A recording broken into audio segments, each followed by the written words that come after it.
As you can see, public safety, judicial, and emergency services, followed by outside agencies.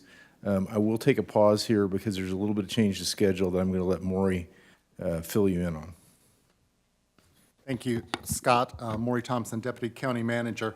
As we know, we've had to adjust schedule, so it's a few minutes after 2 o'clock here for starting time. We have a end time of 5 o'clock because at that point we lose our closed captioner, so we need to conclude at 2 o'clock today. 5 o'clock.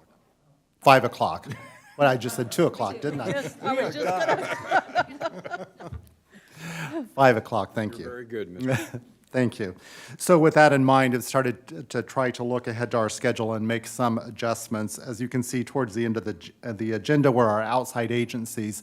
2 of them we've asked to come back for next week, anticipating we won't have enough time to get through the agenda today. So the Enterprise Center in Johnson County and United Community Services will be before you next week with their presentations. Thank you. The speaker on. I'm sorry. With that, we'll just go ahead and move to the district attorney. And Gail is the analyst for them. Gail Coffin, Budget and Financial Planning. The district attorney, their overall budget in 2022, it was almost $12 million compared to 2023 at almost $13 million. The local tax support was about 10 and a half in 22 and about 11 and a half in 23. The FTEs are at 112.16 in 22. They'll increase to 113.41 for 23, and that's a result of currently in the proposed budget is one for a victim advocate, and then we had a 0.25. FTE is more of a housekeeping. It was from the district courts, the juvenile division that we missed when we moved to the rest of them over, so it just came from there and went over to the DA. With that, I'll turn it over to Steve Howe, District Attorney. Good afternoon, everyone. Appreciate the opportunity to come before you and talk about where we are on the budget, and I thought I would also update you on the backlog of cases and how that impacts my budget moving forward. As far as really our scorecard, I think we're doing pretty good considering the fact that we were in a pandemic. Our court system was shut down and then partially shut down at various periods of time, and it really impacted our ability to render services to the people of Johnson County. But I will say that the criminal justice system really rose to the occasion during the pandemic. We worked with the courts and other agencies and used technology to really still be able to provide services, emergency services to people of Johnson County. So it doesn't surprise me that on customer satisfaction I get a red, because we have a lot of frustrated victims who are like, why can't we get our case resolved? And if you think about it, we lost 16 months of being able to do jury trials and court trials over this pandemic, and that has had a huge impact on our system. And I've had several conversations with victims and victims' families about, I understand their frustration. But the nice thing I can tell you now is we're at full tilt with the courts as far as trying cases. So far this year, even though we've had some shutdowns early this year, we've already done 13 trials, and 2 of those were old murder cases that occurred in 2018 and 2019. So we're starting to get some of those significant cases offloaded. And so hopefully we'll start to be able to provide greater services in a more efficient manner to the people of Johnson County. The other area of red, of course, is the caseloads handled by my staff. Our attorneys are handling over 200 cases per attorney, which is really almost twice the amount that they normally carry. And our trial assistants, paralegals, and our victim assistance people are carrying 450 cases each. And that also will be part of why I'm making a request for our victim assistance unit. And it's very challenging for them in those areas. But with the help of gyms and our technology, we've still been able to meet some of our thresholds, be able to provide diversion, be able to provide protection orders and other matters virtually that we didn't do before. So I know Commissioner Ashcraft, you talk about being efficient and finding strategies to be more efficient and effective for the people of Johnson County. I can tell you that we've made some major inroads, and in fact, those are things that, because we had to think outside the box, that we're going to continue to use moving forward, which I think will help the people of Johnson County. So if we could go to the next screen. Like I talked about, the online protection orders has been a much more efficient way. Commissioner Hanslick, you know how challenging it was to get protection orders when you were a safe home. Now it's not an all-day affair. And I think it's a tribute to all the agencies working together that we've been able to make it easier for people to get those protection orders. About 2 or 3 months ago, we did our 1,000 online traffic diversion. So people are starting to use that more effectively, which allows citizens not to have to drive all the way to the courthouse, but actually get a traffic diversion. So that is also a positive thing. And we've been able to use Zoom for minor hearings. And if you think about it, 42,000 hearings, and that's been a way to make it easier on people having to have contact with the criminal justice system or the court system in general. And so I think some of those things, again, are we're going to keep in hand as we move forward because they're so effective and efficient. The challenges that we've had, of course, is that backlog we talked about last year. And so we will continue to work on that here in Johnson County. And I wanted to just kind of give you some raw figures so you kind of understood kind of where we're at and what we're hoping to accomplish. So like I indicated, we lost 16 months of the court system being able to try jury trials, and that's both civil and criminal. But the thing that really is dangerous about the criminal side is that there's statutory speedy trial in Kansas. And the Supreme Court and the Kansas legislature work together to suspend that till next year. Well, then that comes off, and then we're going to be required to be much more efficient at getting cases tried. So my instructions to my staff is this next year is so important for us to be able to erode the backlog. And the thing about it is every time we have a shutdown of the court system, we don't start up at 100% efficiency. So typically what the courts would do is start out and maybe have one trial and make sure that things are working, that we don't have outbreaks with our jurors and witnesses, and then slowly up it to a full capacity. So the impact on the system has been great, but we've been able to resolve over 200 cases that were set for jury trial by virtue of other dispositions other than actually having the jury trial. Like I said, we had 13 this year. We were able to get 13 done 21 the year before. But again, these stops and starts have really impacted our ability to be able to really get these cases resolved. But we are working really hard with the courts. They're basically setting 3 cases per week for jury trial, and they're stacked.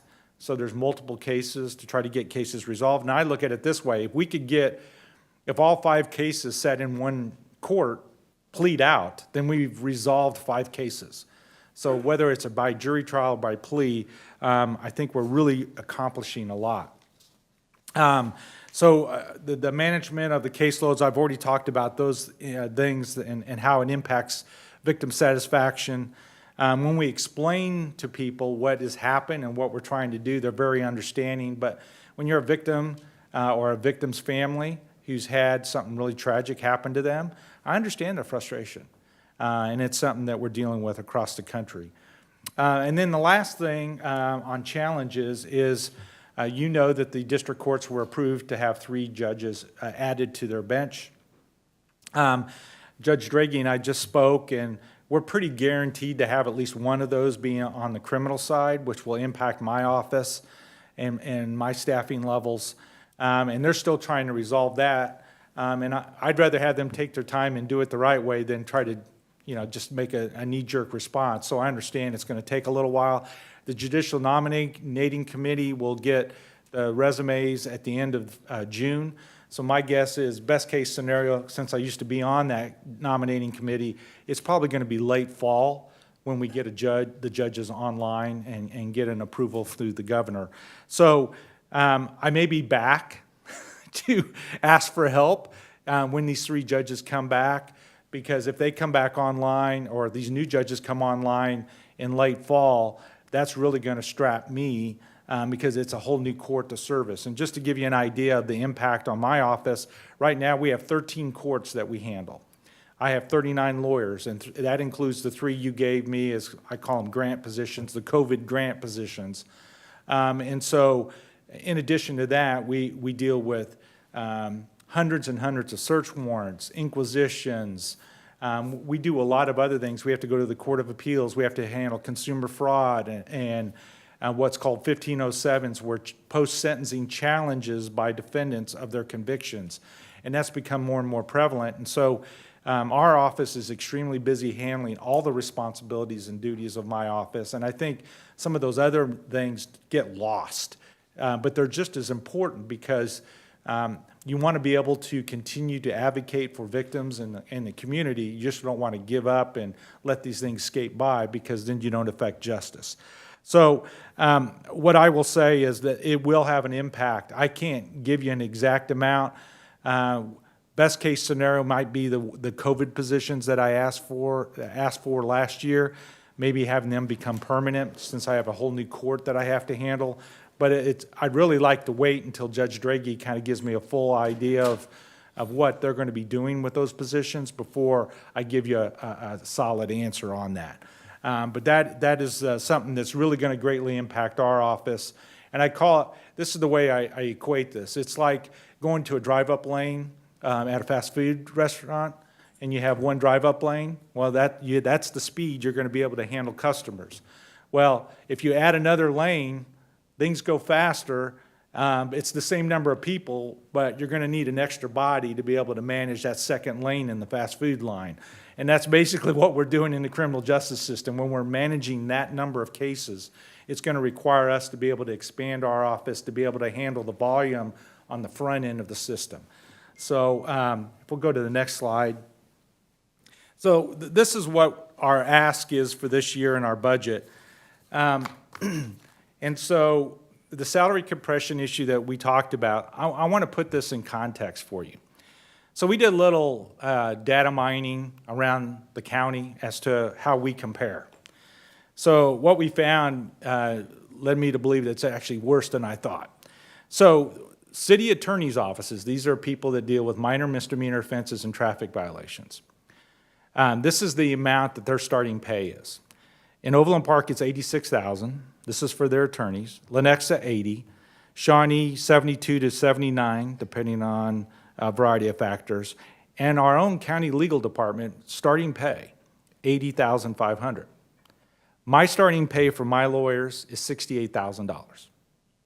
And that's why I'm losing people, is I can't be competitive whatsoever, and they're dealing with far more serious matters. No disrespect to the city attorney's offices, but we're dealing with some major felony cases, very complicated cases.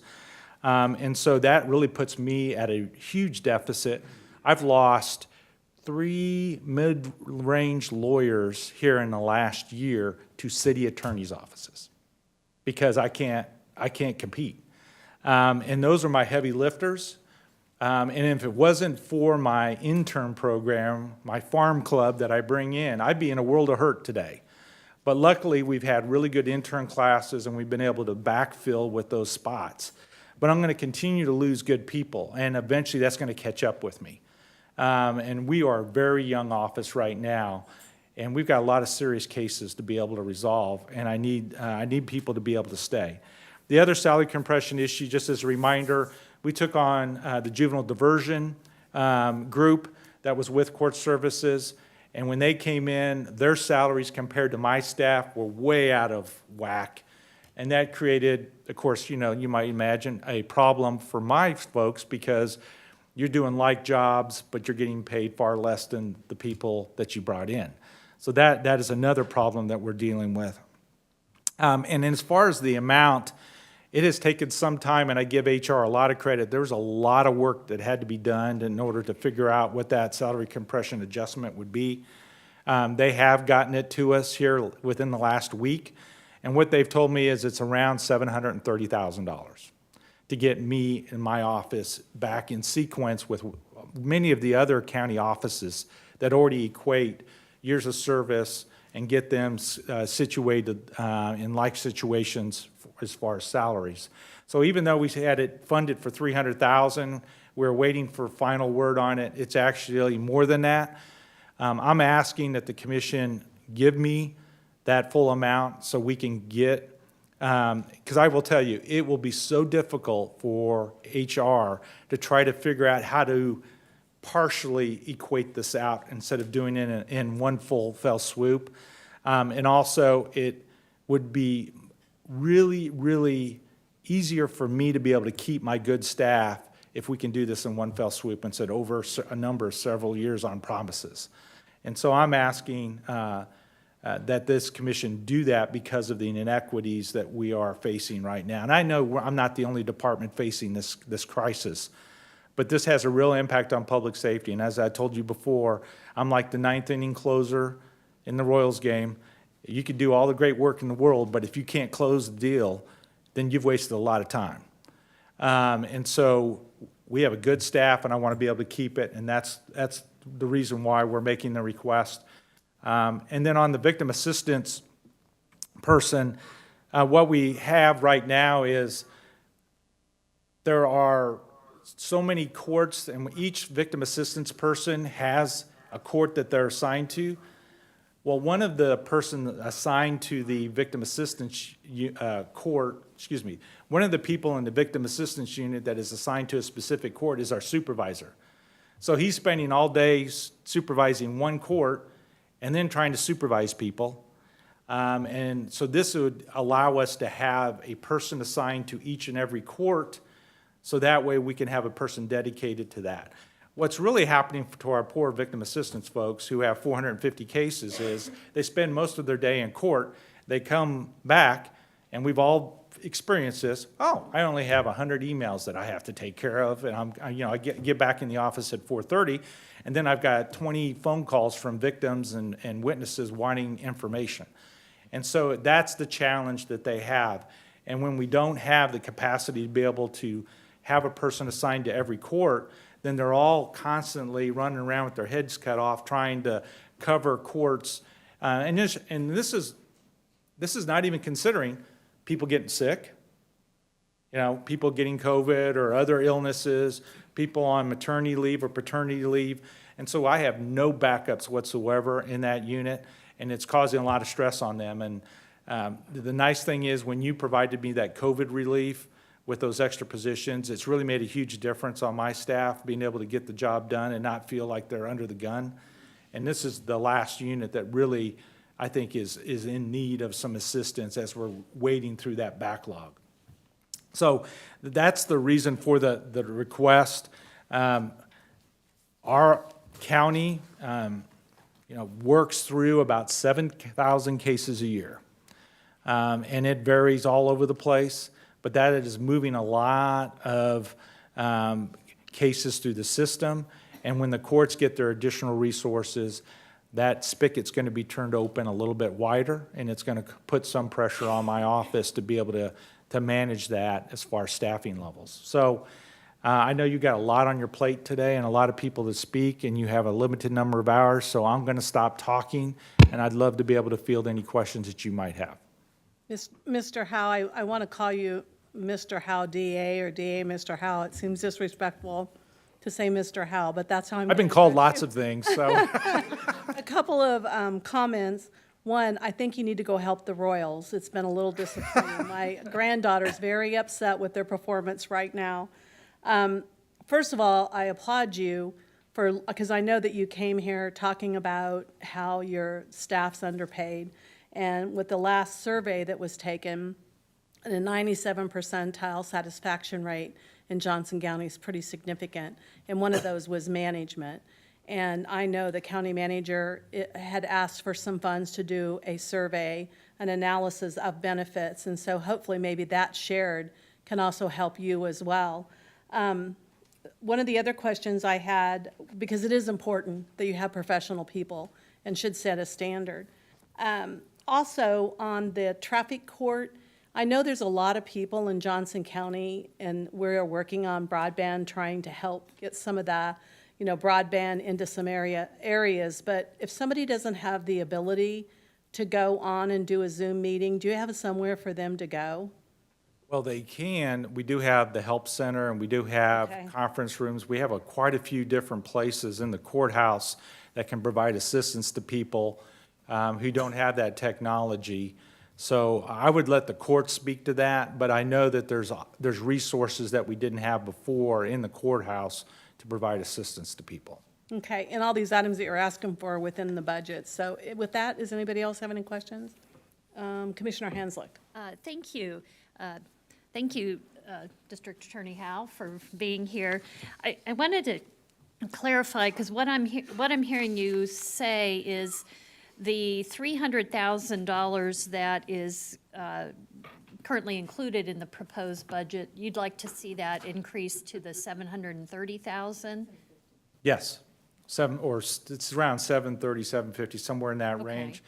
Yes, because what you gave me last year, plus that amount, will allow me to do a full salary compression adjustment for my office. Okay. And that includes support staff, who are just as important in my office.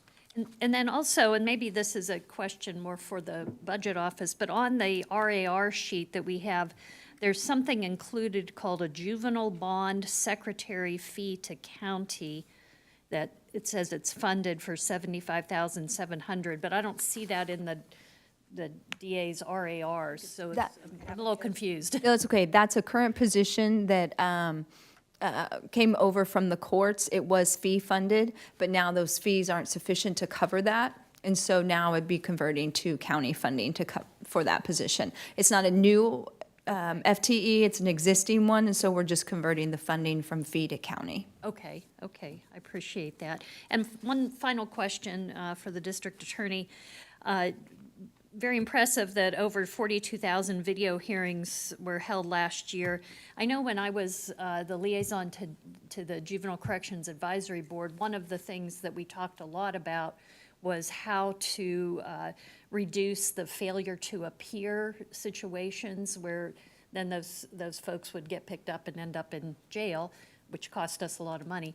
Have doing those video hearings helped with that at all?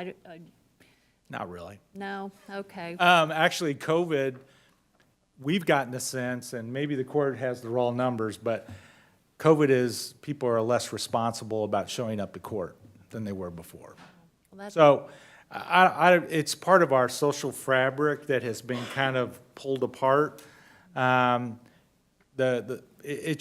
has not been an effective means. What it has done is allow people to keep their jobs. And I'm a big believer in it, believe it or not. The prosecutor who's like, I don't want a criminal defendant having to leave work 10 times for a 5-minute hearing and then lose their job. Well, I mean, what are we accomplishing out of that? So by doing these Zoom meetings, actually, it's been really effective in allowing those people to have a chance of success by doing it by Zoom on those small, 5-minute hearings. I think Judge Draghi can speak for himself, but I believe he's going to say, just like we do, we want to get back to substantive hearings still being in person, like preliminary hearings and stuff like that, motion hearings. But that's one of the things we've really learned. One of the positive things about the pandemic is we've been able to use technology to help the people in need, which includes criminal defendants and our victims not having to show up and drive all the way to the courthouse. So those are all positive things that we can take away from this. Well, thank you. Appreciate the information. Commissioner Ashcraft? Thank you, Madam Chair. Mr. District Attorney, I don't know if you recall, but last year I gigged you a little bit about your performance measures, and Yes. you said you'd get back to me on that. Well, it took you a little longer to get back to me than I thought it would, but I wanted to say I very much appreciate the effort that you and your staff went through in terms of your scorecard and your dashboard. You've definitely made an effort, and I commend you for that. It helps me begin to understand kind of the performance expectations. And I apologize that it took so long. It was kind of like all the things came together, a new courthouse and pandemic, and we should have done it sooner, but Yeah, no, I'm not. but I appreciate your comment. No, but I mean, it's a significant step, and I appreciate that very much. Having said that, though, observation. There's always a caveat. The observation There's is, more that needs change. We know it's coming. just looking at court filings and Yes. trying to sift through those that, and not all of those go through you, but those that go through you. But just looking at totals, in 2008, there were some 60,000 filings, and in 2021, less than 50,000. So it's like a 20% decrease. And you indicated you had about 7,000 cases, so I was trying to go through and identify felony criminal, misdemeanor criminal, domestic violence, and so forth, and track that. And you have had a slight increase over the last 8 years, but you've also added over 10 staff since 2018. So I will be interested in trying to understand better the metrics and particularly the scorecard that you're presenting. And I'm not asking to debate that now, but the one question I do have to ask is how do you anticipate the victim advocate that you're requesting will impact the significant metrics that you're proposing? I'm just, you do have a couple areas that you've identified that are critical. How will this address those? Yeah, And what and- kind of improvement do you expect to see? I expect to see a pretty good improvement and hopefully get us out of the red. That red area is because we're short in that area and that the person, each of my victim assistance people have 450 cases, and it's kind of like that scenario I talked about. They don't have time to necessarily get back with everybody within 24, 48 hours because of their workload, because they're in court most of the day with pending cases. And so I do think it is going to have a pretty significant impact on their ability to be able to return calls, emails, and provide the services to victims of domestic violence and other types of cases. And so I do think it'll have a meaningful impact because it'll reduce the average numbers for all of them. And by doing that, I think we can provide greater services. We always did really effective before COVID in being able to return those calls and those emails. But it's just with the backlog, all those things coupled together really has impacted our ability to be able to serve them the way that we want to. And I will tell you, just as a sidelight on the positions, most of those were because we took on that court services group from the courts. And so that one of the big significant increases was that group of people that we brought on. And I can't remember, was that 2020, Maury? Summer of 20. Summer in 20. Well, And that was 8 FTEs, or 7.91. Yeah. Yeah. Pretty significant. yeah, I'm not including that in that count. Okay. So, well, I would be interested in learning more, but I know our time is pressed here, so thank you. Thank you for your efforts on trying to put together those metrics in a meaningful way. It was a significant step. Thank you, sir. Commissioner Fast, do you have any? Anybody? Commissioner O'Hara. So Steve, if you get the full 750,000, what will our competitiveness be as far as starting salaries for attorneys? We're at 68,000, and I think that you said that Overland Park was 86,000, and Lenexa was 80, and so where will we be if you get the full 750,000? If I remember right, it's right between Overland Park and Lenexa. Am I correct? 81? Okay, so Whitney Race is my director of administration. She said it was like around 81, so we'll be competitive within that range. And I will say, I'll give Johnson County a lot of credit. Their benefits package is very comparable to a lot of other places, and so I think that's one positive thing that we can take from that. But if I can be in that ballpark, 81 and being in that realm is a lot easier for someone to take than basically taking a $15,000 pay cut compared to a city court. And that's where we run into problems. Okay, so the 81,000 would be much more important than increasing the match on the 401K type of retirement fund to 4%. Well, I'm just speaking from my office's standpoint. I'm not going to speak from a. Right, no, global I'm just talking, Yeah, But from your viewpoint in your office, the 81,000 would be more important than bumping up the match to 4%. Based on my situation? Yes. Yes, Okay, thank you. yeah. Yeah, so, if we add on benefits, that's 30% more. We're at $1 million. I guess I would like to know what would be the 5-year impact on this. I mean, I understand you want it this year, but, we want to give a mill levy reduction. And, you look at that, that's, it'd be $1 million, a quarter of a mill. And so, I mean, what is the 5-year? I mean, do we need to slow this down or, that's, Well, what is the long-term fiscal impact? I want us to sustain it. There's no way in another year, and I totally agree that we need to be competitive. I just don't want us, what it usually means in government is in a year from now, you have to lay off people, or 2 years if we go into recession. And that's what I don't want to have happen. Well, the way the county's growing and what we're facing with, I don't see us having issues as far as sustaining the numbers. And all due respect, we spend money on consultants all the time, and we spend significant money on consultants. And this is something that I've been asking for probably 10 years. And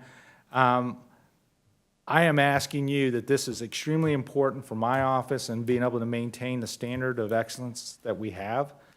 I don't come in asking for lump sums like this. I've never done that. But this is one that's, I think, is critical for my agency and be able to do the job that we do and continue to provide the excellence to the people of Johnson County. I will say, not to toot our horn, but I'm going to, the last 2 murder trials we had over the last month, we had jurors say we very much appreciate the effectiveness of both you and the police departments and how you conducted these investigations that resulted in convictions. And so it's that quality of work that gets us that public safety star by the public. It allows our public to say, yes, this is a place that we want to live because there's excellence in public safety across the board. And so that's why I'm being such a strong advocate for this and why kicking this out over a series of 5 years, that's not going to get me to retain people. I'm not going to be able to maintain my core group of people, the heavy lifters, that I think Johnson County needs to focus a lot of its efforts on, because we have really good people across this county, and by being able to be competitive, we can keep those good people and keep that excellence across the board. I think, Maury, did you have a comment? Commissioner Hanslick has a comment too. Oh, you can go ahead if it responds. Go right ahead. So looking at me for a response here, so I'm happy to provide a little bit of context for this point. Of course, Steve and I have talked about this issue and fully supportive of the need. I would give you a little bit of context here. This has been a multi-year issue, as the district attorney said. We had a plan to fund it over a number of years, $300,000 per year to address this issue. Not surprisingly to anyone in this room, the goalpost moved. That figure has grown. So again, we had a plan to address it, but now the number's gotten bigger. I would also remind the board that part of the county manager's proposed budget is a 2% adjustment to address compression, the same issue that, again, as the district attorney indicated, he's not alone. We're facing the same issue across the larger organization. So again, as the DA and I have talked, I am hopeful that the 2% that is in the recommended budget will remain in the budget, and that will be an opportunity to address, finish addressing the issue for the district attorney's office. Commissioner Hanslick? Actually, Mr. Thompson, that was the question I was going to ask, is that according to the information in our budget book, the DA's office did receive $300,000 last year for compression, and then this second $300,000 is for the phase 2. But I understand what you're saying about the goalposts have moved, but I also appreciate the reminder that there is a 2% in there to address compression across the entire county. Thank you. And the other comment I intended to make too is I think it's easy to confuse a couple points. If we talk about compression, That's a separate discussion from entry-level or starting wage for new employees and where you set that. So again, a little difference there. Yeah, and part of the problem that I've got is when I hire people, I have to hire them at the bottom of the tier because otherwise I'm going to be hiring them above people that have been working for me. And it's been a historic problem, and I've been chirping about this at the county manager's office since Hannes Zacharias has been county manager. So this isn't a new gig. This isn't something that I just came up with. This is something that has been a historical problem for my office, and I've lost people that I've tried to hire because people outbid me. And I can't do anything about it because the last thing I want to do is bring somebody in like circumstances and pay them $10,000 more over somebody who's been with me for 7 or 8 years. You know what kind of bad blood that creates, and that is what I'm left with. And so that's why I'm frustrated. That's why I'm really doing a hard sell on all of you to make this a one-time deal. You gave me $300 last year. I'm asking for the $700 and some this year, so that way I can complete the deal and be competitive in the market and help my people. Commissioner O'Hara. I believe that if we bump our match up to 4% on the benefits, that the overall cost is going to be $1.5 million. And I think that money would be much better spent on addressing these compression issues. I absolutely cannot support this bump in the increase in benefits when we're struggling to try to figure out these compression and starting salaries.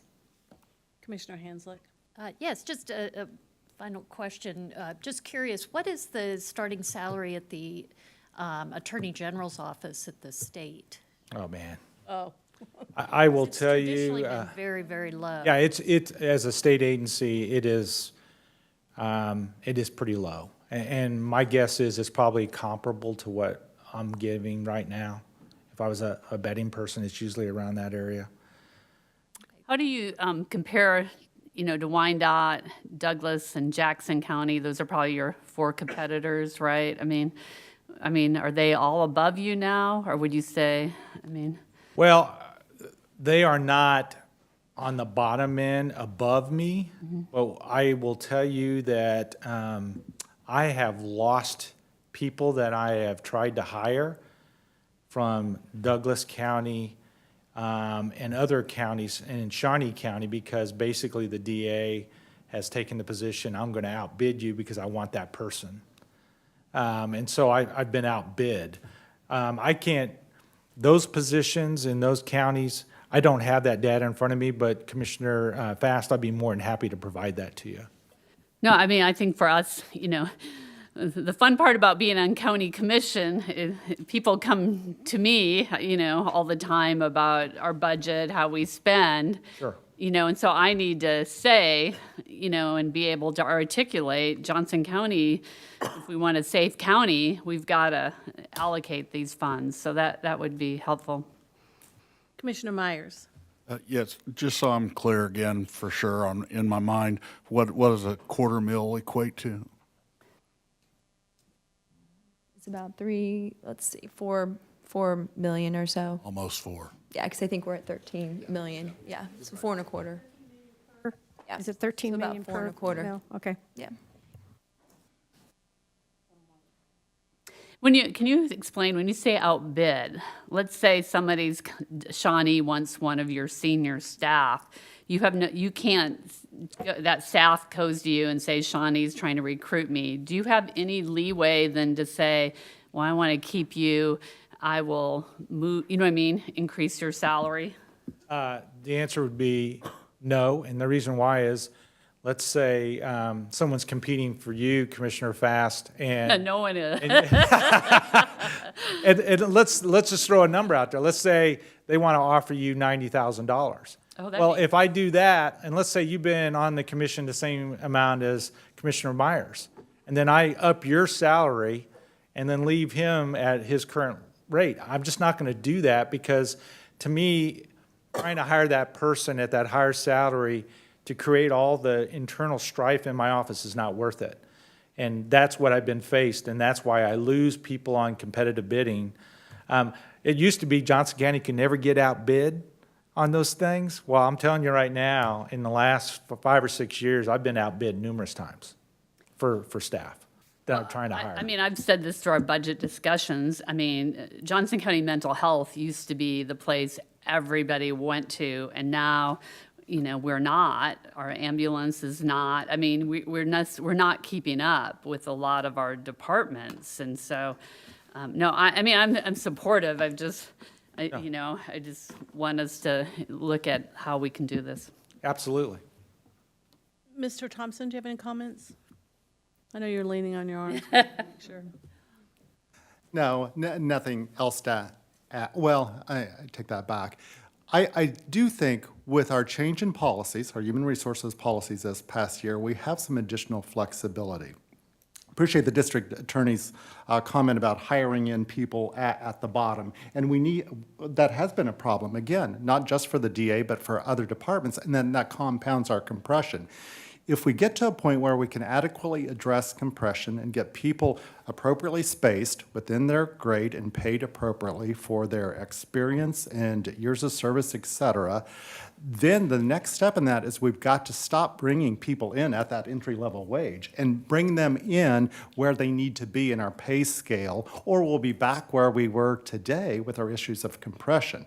So I guess I would just encourage DA, maybe we need to be talking more with my HR hat on about additional flexibility for you in those wages and where you bring people in. Yeah, and this compression, this one-time adjustment, what it does for me is it allows me then to start bringing people in where they need to be. And I won't supersede people that have been in my office. And that's why that's so important to do it as a one-time, because then it just corrects everything at one full tilt, and then I can actually do what Maury talked about, and stop putting people in at the bottom, even though they've got 5 years of experience. And that's what I've been faced with, so. Mr. Newfield? I wanted to add a couple things to what Maury said. One is that I think we need to remember that the goalposts may keep moving. There's the possibility with interest rates rising that we'll have some sort of recession, not a great recession, but a recession. However, the thing I always tell folks is that the youngest baby boomers are going to be 58 at the end of the year, because 64 is the end of the baby boom. So what that means is if you figure on an exit of 65 to 67, for the next 8 to 10 years, we will continue to have more people retiring overall than joining the workforce. So we're at 1.7% unemployment. Full employment's a formula that generally comes up to between 4 and 5%, and we're at 1.7. So this may not abate even if we have a recession. It may take a little pressure off.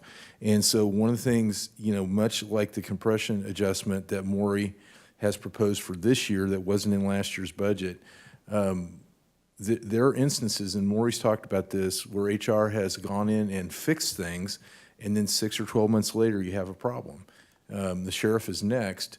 When the sheriff took office, we collaborated on changing the steps, increasing the entry level, and we're going to have to look at that again. And Maury and I have had numerous conversations with the sheriff and his staff. So this is a moving ball game. It's very live, and quite frankly, it's very expensive. And there's not much we can do about it other than do our best. So to clarify what I'm hearing, first of all, we've already changed the game plan, so we went to moving goalposts from the home base. So we're already on opposite pages. Well, So- Steve started with the drive-through, so you got to remember that. So am I hearing that you want to work with the DA on, because I'm understand where he's coming from.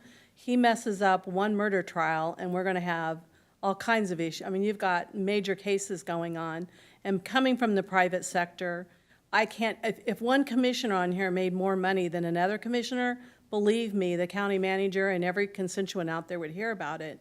So I totally understand where you're coming from. You have to keep good quality people to continue with the result, which I hate keep bringing up that survey, with the results of, being safe and him being able to keep up. So is that what I'm hearing? That So you see before you what's been included in the county manager's budget, and you've heard the district attorney make his case for he would like more than that. Okay. He and I think, speaking for myself, agree with the need for the more than that. There may be a difference in opinion on the strategy to get us there. Again, as I previously stated, we have the 2% if the board adopts that budget proposal in there to address compression. I believe we can address the rest of the district attorney's issue through that pool of funds that will be available. Again, he's asking for the board to make the policy decision to go ahead and appropriate those additional funds outside of that 2% pool to address his. So again, that's a policy decision for this body to make. Commissioner O'Hara? So Steve, do you agree with that assessment that the 2% would address the compression issue, or that you still need the additional 450,000? I'm very flexible. I don't care where the money comes from or how it's allocated. If Maury wants to do it as part of the 2%, then I'm totally okay with that. Okay. I just need to be able to Okay. provide the benefit to my staff. Okay, so you had not taken that 2% into consideration? I wasn't, because it wasn't a guarantee. Okay, all So right, that's why I'm hedging my bet and All right. making a specific request to all of you. understand. Thank you. And one thing I would add is the 2% is a pool that's not going to necessarily be distributed evenly at 2%. And so what Steve's asking for is probably more than 2%. I haven't done the numbers for his department or his office, sorry. And that would be a disproportionate amount, but that was the plan anyways. We're going to look where we have the greatest issues and spend the money there. So, you know, if the board were to add the money in, it would be then committed to his office, and we would then have the 2% to look elsewhere. So, again, we have a plan. Steve's got a plan. I'm not losing sleep either way, myself personally, and I don't think Maury is either. I would Steve just, this is Penny, County Manager. I would just add that we have a lot of departments that have similar issues. And we are looking at the numbers right now to see what we can afford within the 2%. So if there's a need, we'll probably bring back more if we need to. And if there's an openness, which it sounds like there is, because we need to address it. But the 2% pool is our best guess what we can make it work within at least the priority areas. It may be a multi-year solution for the organization as a whole. Do you have anything else to add? I thank you for your time, everybody. Thank you. I did want to say, I apologize. I said 4 1/4 and I meant 3 1/4. So.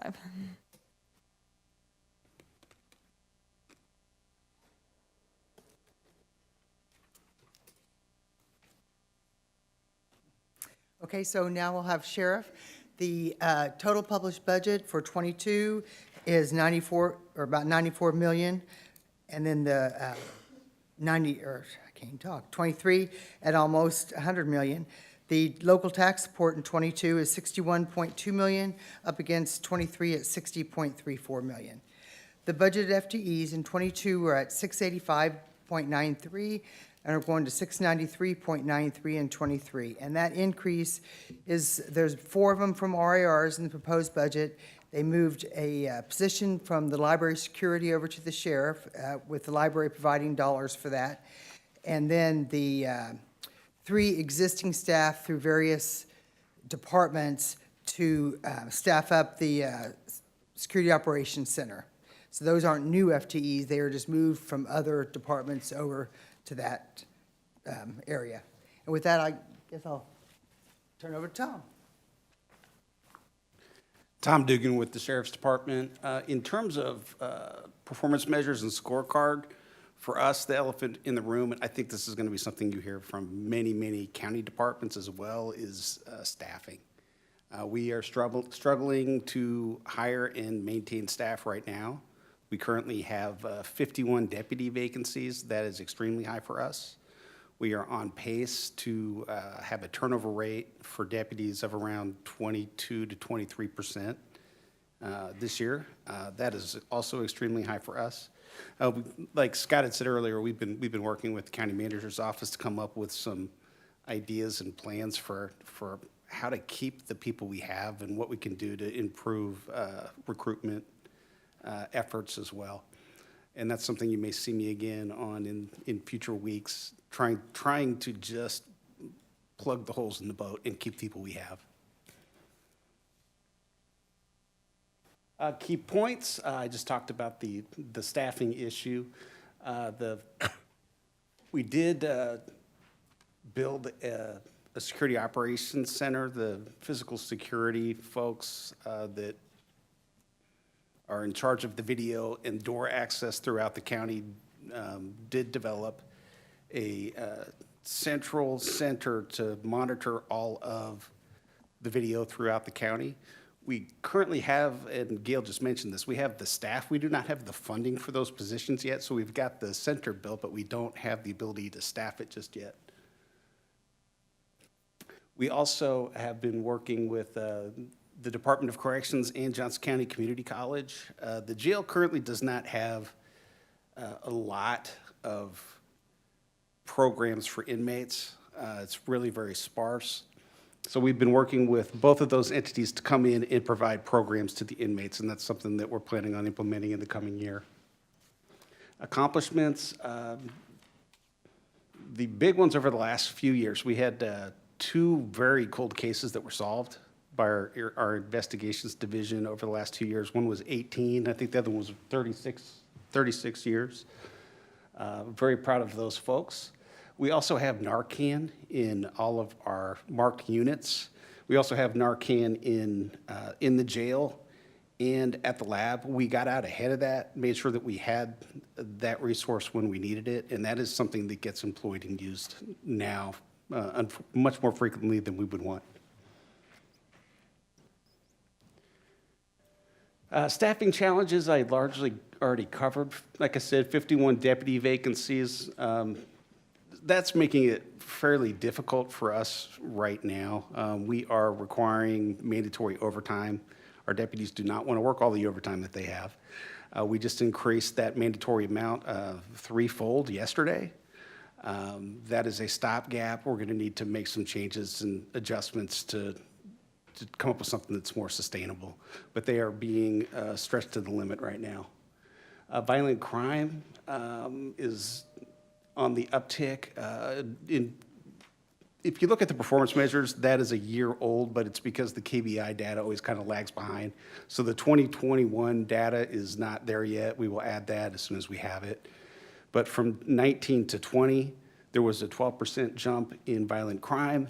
There was around a 56% jump over the last 10 years. It's just been something that is concerning that's been happening over the last decade. RERs, we actually, we had a significant larger number of RERs. We withdrew most of those in support of the county manager's office. We were in agreement that the biggest priority for everybody right now is recruitment and retention. And we're very much supportive of those efforts. The RERs that we have that were funded, contractual medical increases, that's built into our contract. We don't have any control over that. Fleet vehicle replacement, we target replacement of our vehicles at 120,000 miles and 8 years of age for marked vehicles, 10 years if it's unmarked. We're not there yet. We're still working to try to get to that number. And we need some additional help with that. We've also been putting forfeiture dollars into that effort as well. So we've been buying vehicles over the last 2 years with forfeiture money. Sergeants, we have a need for some additional sergeants. We originally requested 3. Our span of supervision for sergeants is a little large. We actually have 1 sergeant that's currently supervising 31 people. That's probably where an additional sergeant would go, would be to help out that particular sergeant. Forensic scientist, I'll ask in advance for you not to ask me a lot of questions about forensic scientists. This is a DNA position. The caseload for DNA is increasing. I think it jumps 30% in the last year. This is just something that they need to do to keep those cases moving, because what will happen is those cases will bottleneck. The response time from the crime lab will increase greatly. It's an important thing to do. The next position, the front desk property clerk, this is one that we combined. We had a couple of requests for really front office type positions. For the lab in particular, they don't have somebody there to answer the phone and order anything. What ends up happening is the person ordering your office supplies might end up being a scientist. I think it's probably not a great use of resources to have the scientist ordering office supplies. So we're going to take over that duty for them, but also combine it with some other front office type needs throughout the department. And instead of asking for 2 positions, ask for a single position. And then the jail program specialist, that is somebody to handle what I talked about earlier. If we're adding resources to the jail for inmates to have programming, we need to have somebody that's going to make sure that happens. And that's what that person would be doing. They'd be coordinating, bringing people in, all that kind of stuff. The CIPs, the cameras and security systems, that is a continuation of a 2020 CIP. We ended up needing more cameras and more equipment, and we also had to deal with a huge amount of inflation on those items. I think $1 million of that over the course of that project ends up being inflation. That's finishing the project we've already started. That's replacing all the cameras and security in the jails. Physical security improvements, that is a continued project as well. That is all of the door access panels and cameras throughout the county under Dave Studite. And then the mobile command post. This is it's a mobile command center that would be moved around for different needs. DUI checkpoints, if somebody barricades themselves in their house, you might use it for that. Natural disasters, riots, all sorts of things. It actually gets used quite a bit. We bought the one we have right now in 2010.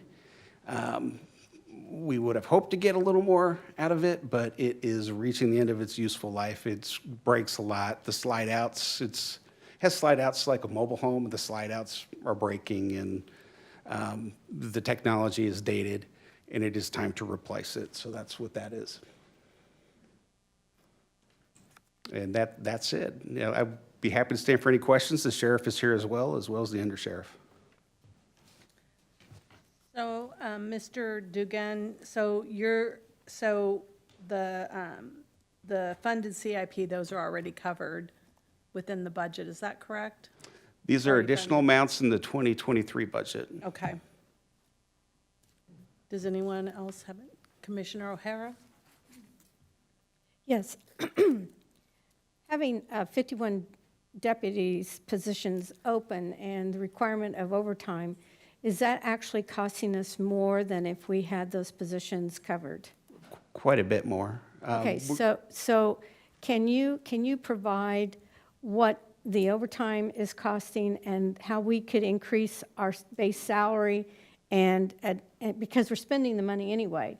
And my son-in-law is a deputy with the county, and I understand this because it does put a lot of stress on the deputies and on their families, and so if we're spending the money, why aren't we allocating it more wisely? Because it doesn't matter whether we have the deputies, we still have to have those patrols out on the street. So I would be very interested in seeing that, and I would like to understand the logic of not going ahead and putting this in the budget instead of coming and going, well, we ran out of money, but we have to pay the overtime, et cetera, et cetera, et cetera. So I would like to know that.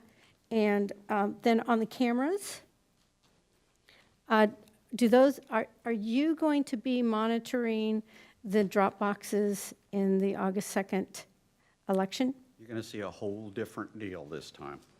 So that the answer is yes? Yes. And you are going to be monitoring those cameras?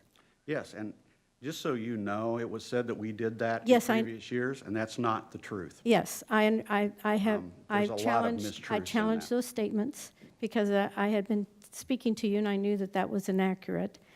So now we're actually going to have the cameras to monitor the drop boxes, and they are going to be monitored by you?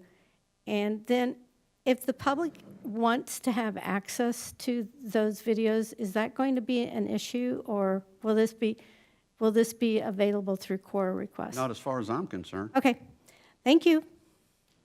And let me answer your question about 51 deputies down. Yes. Your son can quit tomorrow, go to Olathe, and get a $20,000 a year pay increase. We cannot hire deputies fast enough. All we have to do, we are twice as big as Overland Park Police Department. They got about 250 officers, we've got 500. When we put officers through training, these cities are shooting after our guys, and they've raised up. I don't know why they seem to be more agile with costs than we do, but that's the problem I've got. I can't hire somebody or retain somebody when they can leave tomorrow and get a $20,000 a year pay increase. So what's the starting pay in OP? I have no idea. Mine's $23 an hour. They can go down to a warehouse and make more money. But you don't know what Overland Park's starting pay is? Well, it's not a starting pay issue. What it is after we get them certified, Right. which takes about a year to get them Right. through all the They have to training go they got to through be, the, right, they hire them academy. in as an experienced officer, and they're not starting them at starting. They're starting them bumped up. They want them, and they're pursuing our staff. We've lost a lot of officers. With the overtime and all the issues we've had, they're leaving, going to places where they don't have to put up. We've been villainized for the last 2 or 3 years, and it's absolutely unacceptable. We've got the best law enforcement anywhere in the state. We are the biggest sheriff's office in the state. We should be compensating our officers for all the things we do, including social unrest, including the drug task force, which nobody else is participating in. We have been on top of COVID. We kept it out of our jails. Everything that's come along, we've anticipated and we've responded to professionally and effectively. But we've been villainized by the press and a lot of other people. And it's time to put your money where your mouth is, as far as I'm concerned. Everybody here's struggling to hire people. Well, I mean, you know that I own a little manufacturing company with my oldest son, and we're struggling. Everyone's struggling. But I would like to have a cost analysis of what the overtime is costing and how we could utilize those dollars in actually building it into our system. We've been doing that. That's not helping. You can't squeeze blood out of a turnip. I've only got so many officers, and and we can't leave. Now, many people in this room for the last 2 years have been working from home. Paul's guys and mine have been out there fighting. We've paid the price. Our families have been exposed. The stress on my officers is unbelievable. Now, their loyalty is being questioned because they want to go to other agencies. And they love the sheriff's office, but they don't feel like they're being appreciated. They've been beat down for the last 2 years, and it's unacceptable. Well, again, I would like an analysis of the overtime and how You've we got could it. actually It's been build it in. submitted to the county. Okay, thank you. Commissioner Hanslick. Yes, thank you. A couple of follow-up questions to Commissioner O'Hara's comments. One, I know at one time in the past, there was, I think it was an audit that suggested looking at the positions in the sheriff's office to see if they all needed to be sworn deputies, which of course have a certain expectation of a salary. I wonder, has there been any review to see if any of these positions might be, you might not have to hire a deputy, but someone with Let me tell you how less that works, Commissioner. qualifications? We have civilianized everything we possibly can. Now, that said, when we civilianize those positions, I put an officer in housing and detention. That officer's working housing on stage dealing with 40-some inmates for 12 hours. There's no place they can go to get out of there. There's not enough backup to move them to get them out. So it is extremely stressful to be in there because you're on stage. It's no different than teaching or instructing or doing anything else. But 42 people trying to manipulate you. It's very difficult to do. We've civilianized as much as we possibly can. But keep in mind, you get what you pay for. Wichita has civilians. They can't keep people in. They've got an inmate count of about 1,600. They've got them farmed out everywhere. They're always in competition with the prisons and the county to try, and they cannot keep people. Our turnover rate is as high as it has ever been, ever. We're usually about 9%. We really take care of our folks. But when they can leave and make that kind of pay increase, I can't blame them. I hate to lose them, but we've civilianized everything we can, and all I'm going to for now, because you get what you pay for, and I think our citizens deserve highly trained professionals to do the job. Thank you for that. The other question I had, Commissioner O'Hara mentioned the cameras on the election drop boxes, and I've had a number of questions from constituents who were aware that you're doing some investigation into some potential election fraud concerns. Wondering if and when a report's going to be coming out about that, or what they might expect. We have been looking at it for 6 months. Part of it is educating ourselves on the process, and the other thing is going through mountains and mountains of information that's been sent our way. We've been viewing videos for months. We're finding a lot of things that really need to be tightened up. Some people think that you can look at a signature and verify whether it's correct. If I do that, Steve Howell or any of the judges do that, we got to have a forensic document examiner do that. It is useless for a person with a couple hours training to go, yeah, that looks good. Then there's chain of custody issues. And what we're talking about is I'll give you a description. It needs to be like Krispy Kreme donuts. When that ballot comes out of that box, it needs to be escorted by a deputy to the election office. There need to be cameras throughout the election office to make sure each step is documented and people can see what's going on. It needs to be transparent. Some of the video I've seen in this election office is pitiful. So we are trying to figure out exactly what went wrong. And then I'm not even getting into the nefarious part of it. We're trying to just look at the process. It's pitiful. And quite frankly, we ought to be ashamed once you look at it. But we're working on it, and we're coming up with some recommendations.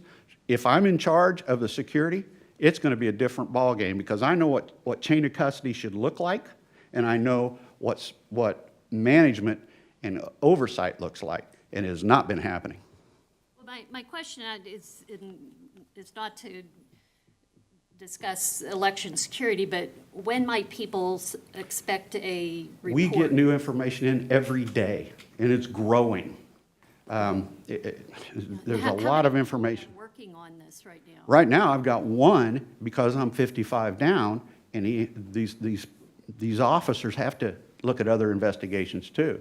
So it's going to take a while. So you have one full-time person. Yeah, they're not even full-time. They have to go off if there's a homicide or a violent crime, which is really picking up. They have to work those too. So we're not asking for any additional help to do that, but I've recently assigned 2 to do it, and we'll see. We'll try to pick it up as best we can. But it's a tremendous amount of work. So there's no date that you I can't, I don't have a crystal ball. Okay, thank you. Do we have any other questions from the commission? Oh, sorry, Commissioner Fapp. Yeah, was it last year, began communications with you about cost efficiencies with our 911 dispatch, and now I'm really excited about real-time mobile crisis, that we're moving our mental health to be with our 911. Yay, state approved the 988. And so, I mean, are you still willing to help coordinate and consolidate our 911 dispatch, which would then increase cost efficiency, cost savings, and communication and coordination between our mental health? Well, I'm all about mental health, but I'm not about saying that it's more efficient when it's not, because we don't have any turnover in dispatch, none. The other public safety centers do, and we can't match that. If I have an officer that can't dispatch, I can put them in detention. If somebody hires someone they can't dispatch, they got to find another job. We don't have that problem. That's a heck of a lot more efficient than the turnover rate. So at this point, I like it when people call 911 that there's a cop on the end of the line. Saves a lot of resources. I don't think that is best practices? I mean, like now when I call 911, I get the sheriffs from my home. I mean, to say that our 911 dispatch isn't following best practices, I guess where's the data on that? Well, I don't know what best practices you're talking about, but I'll match our performance with anybody else in the county or anybody else in the country. So you're unwilling to create more cost efficiency by putting the two? I did not say that, ma'am. I think what we're doing is as much or more cost efficient than anything else. Because you don't see the resources. You're 50 people down, and so I'm doing what? you just said you were 50 people down, right? That's not in communications. How many are you down? You're not down nothing there. We probably got a couple positions from people moving people for efficiencies, but we're not down, no. But you're also not seeing the resources saved on the other end of the line. Because a lot of times when we get called about something, we can take a report over the phone, or we can manage our resources a lot better by knowing what resources need to go where. It saves a huge amount of money on the backside, but that's not really looked at. Do you have any report on that? I'd like to see the data on that. Absolutely. Commissioner Ashcraft? Thank- Were you done, Commissioner Faust? I Yeah. apologize. Okay. Thank you, Madam Chair. Sheriff, I don't know if you recall, but last year when you came forward, I poked you a little bit about your performance measures and asked you if you would be reviewing those or improving those any, and you said you would be, and I just wanted to acknowledge that, and as soon as I said performance measures, Tom popped up, so I'm sure he gets a fair amount of the credit, but I appreciate your willingness and your leadership to bring, and I know it's an iterative process, further adjustments and enhancements will be made, but as I said to the DA earlier this afternoon, I wanted to thank you. It's a significant step. It brings a certain level of clarity for me in terms of the key areas of concern for the sheriff's operation, so I wanted to thank you for that. Having said that, though, a couple of questions. Last year, I also, not just I, but we had a discussion about, and forgive me the terminology, I can't remember how you frame it, but we had concerns about the sheriff and the county underwriting the costs of daily jail populations provided by the cities, and you had been looking at, and actually I think you'd made some steps towards, but I was wondering if that has continued and to what extent. I think you had talked about trying to reach 50% this year. I can't remember, I don't remember the particulars.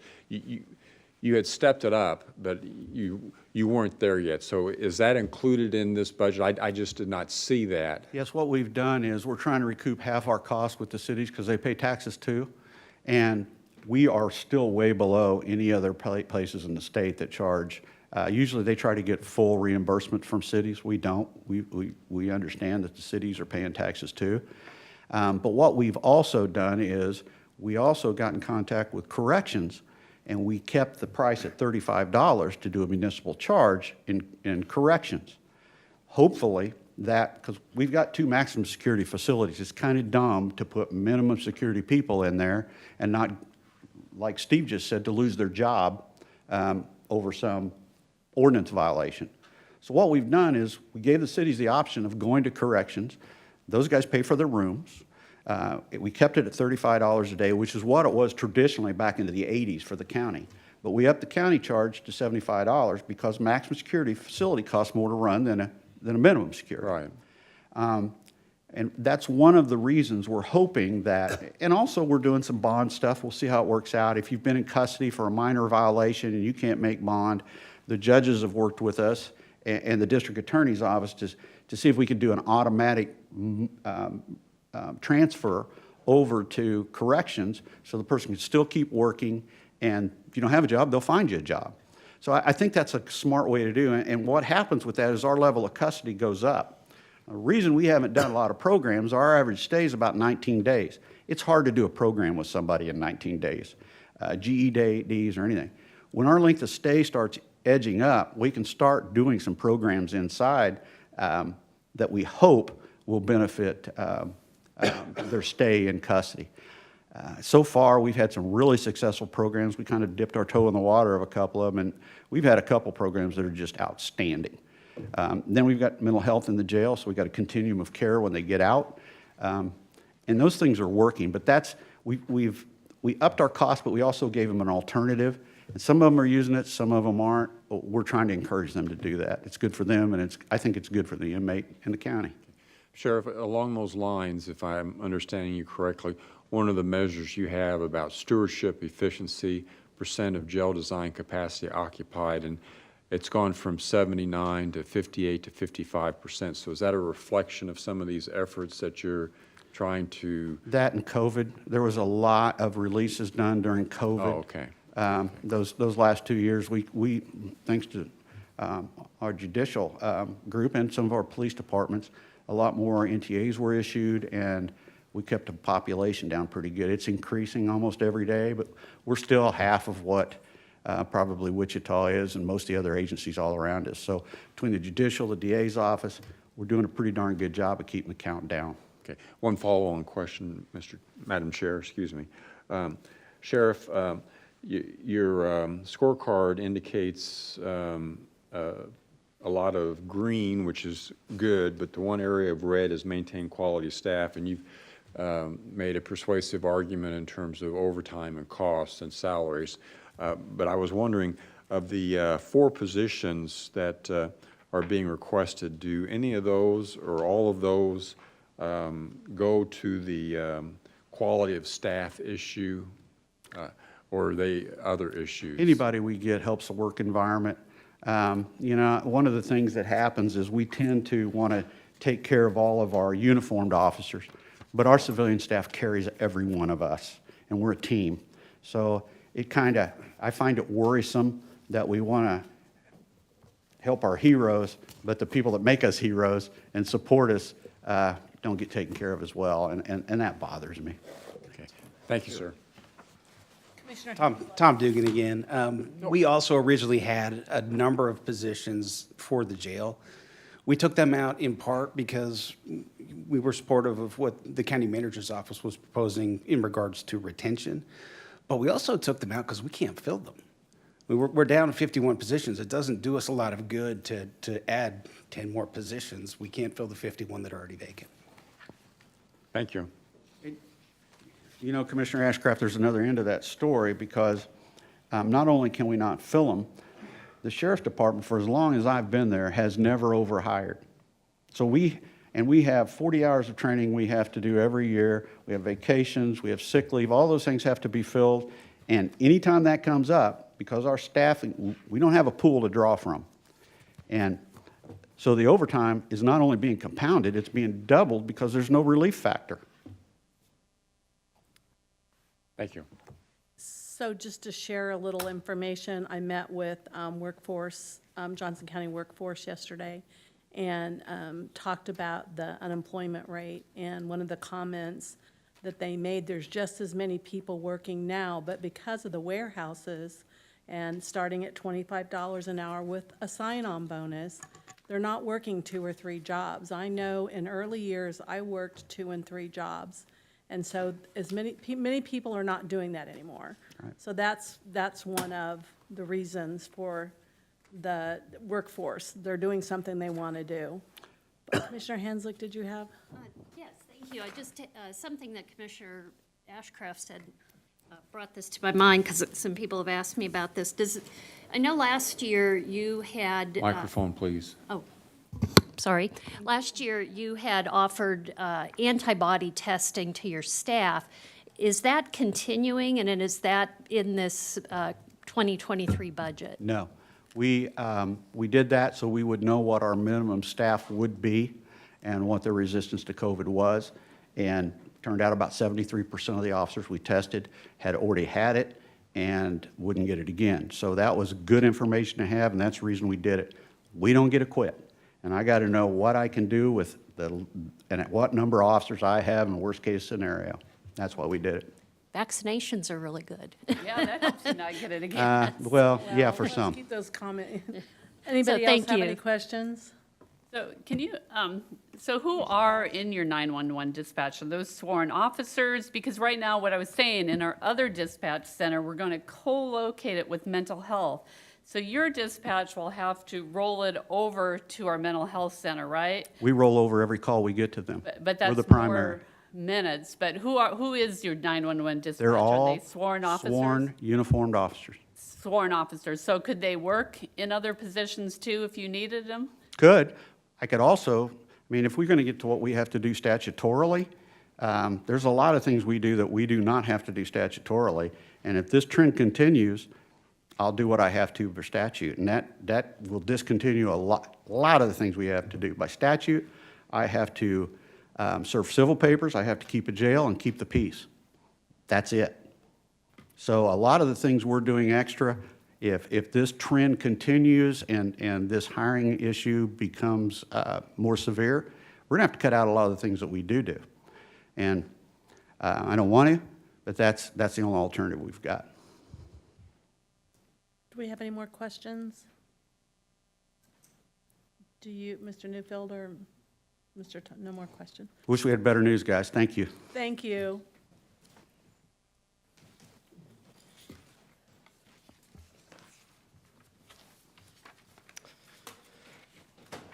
Mark Zapp with Budget and Financial Planning. The District Court's FY23 budget is $4.28 million. That is a decrease of roughly $1.5 million from the adopted FY22 budget. If you look at the total expenditures and also look at the budgeted FTEs, you'll see a correlation in the decrease there. About half of the decrease of the $1.5 million is attributable to salaries and wages due to reduced positions. The other half is contractual and commodities. Those are fee and grant funded positions that were transferred, as previously alluded to by the District Attorney's Office, which is why that local tax support amount stays relatively level. I'll turn it over to Court Administrator Brewer and the Chief Judge. Good afternoon, Commissioners. Laura Brewer, Court Administrator, and Chief Judge Draghi is here as well. Before Commissioner Ashcraft has a chance to say it, I think he might have gigged us on our performance measures as well, and we have moved over to the organizational scorecard this year.